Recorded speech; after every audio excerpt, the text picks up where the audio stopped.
ભારે પવનના કારણે રોપવે સેવા બંધ। યાત્રાળુઓએ ગિરનારના 9,999 પગથિયા અને પાવાગઢના 2900 પગથિયા ચઢીને જવું પડશે। હવામાન વિભાગની આગાહી અનુસાર હાલમાં ગુજરાત પર 3 સિસ્ટમ સક્રિય છે, જેને કારણે આગામી 5 દિવસ રાજ્યમાં સાર્વત્રિક વરસાદની સંભાવના છે। હાલમાં રાજ્યના ઉત્તર ભાગમાં સર્ક્યુલેશન સક્રિય થયું છે। આ ઉપરાંત દક્ષિણ ગુજરાતમાં ઓફ શોર ટ્રફ તથા સૌરાષ્ટ્રના ભાગમાં શિયર ઝોનની અસરને કારણે હળવાથી ભારે વરસાદની શક્યતા છે। ત્યારે છેલ્લા 24 કલાકમાં રાજ્યના 236 તાલુકામાં વરસાદ નોંધાયો છે। ખાસ કરીને બોરસદમાં તો આભ ફાટ્યું હતું।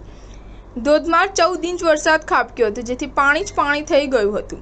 બીજી તરફ ભારે પવનના કારણે ગિરનાર અને પાવાગઢમાં રોપવે સેવા બંધ કરાઈ છે। રાજ્યમાં વરસી રહેલા વરસાદના પરિણામે 46 જળાશયો સંપૂર્ણ છલકતા હાઈ એલર્ટ જાહેર કરાયા છે।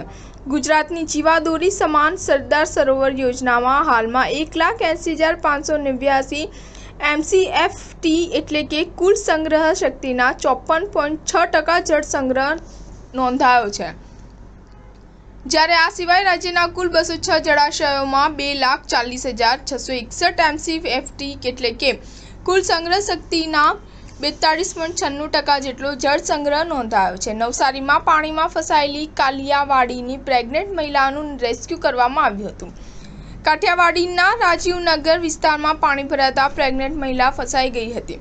આરોગ્ય કર્મચારી અને સ્થાનિક આગેવાનોએ મહિલાનું રેસ્ક્યુ કરી સલામત સ્થળે ખસેડતા પ્રેગ્નેન્ટ મહિલાની ડિલિવરી થઈ હતી।